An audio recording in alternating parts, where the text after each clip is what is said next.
Hello' guys, সকলোকে নমস্কাৰ জনাইছোঁ। আমি গৈ আছোঁ বৰ্তমান বলবম। আজি হৈছে শাওণ মাহৰ 14টো সপ্তাহ, অৰ্থাৎ দেওবাৰ।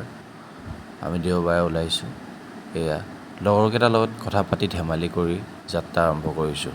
আমি গৈ আছোঁ বৰ্তমান আকাশীগংগা।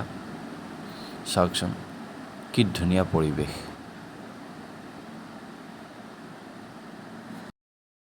অলপ দূৰ গৈছিলোঁহে, লগৰকেইজনৰ বোলে আকৌ ভোক লাগিলে, সেয়েহে গাড়ী ৰখাই খোৱা বস্তু ল'বলৈ গ'ল।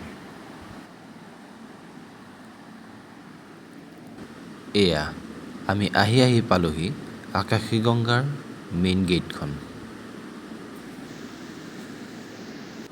গাড়ীখন ৰাখি আমি মেলাৰ ভিতৰলৈ সোমাই আহিলোঁ। দোকান পোহাৰৰ লগতে মানুহৰ সমাগমো যথেষ্ট আছিল। মেলাত ঘূৰি থাকোঁতেই লগৰকেইজনৰ বোলে আকৌ ভোক লাগিল। তেন্তে ব'লক বনাই অনা খিচিৰিখিনি গোটেইকেইজনে মিলি খাওঁ। খাই হোৱাৰ পাছত আমি কেইজন গ'লোঁ মেইন মন্দিৰ ভাগলৈ। আমি লাহেকৈ মন্দিৰ ভাগলৈ সোমাই গৈ দেখিলোঁ বহুত শ্ৰদ্ধালুকে বন্তি জ্বলাই আছে। আপোনালোক য'ৰ পৰা চাই আছে তাৰ পৰাই কমেণ্টত লিখক হৰ হৰ মহাদেৱ বুলি।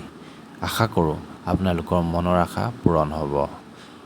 মেইন মন্দিৰ ভাগৰ পাছফালেই আছে আকাশীগংগা, যি অহৰহ পানী নিগৰি থাকে। তেন্তে ব'লক আমিও মহাদেৱৰ ওচৰত সেৱা লওঁ, যাতে সকলোৰে মনৰ আশা পূৰণ হয়। হৰ হৰ মহাদেৱ। আজিলৈ এৰিলোঁ।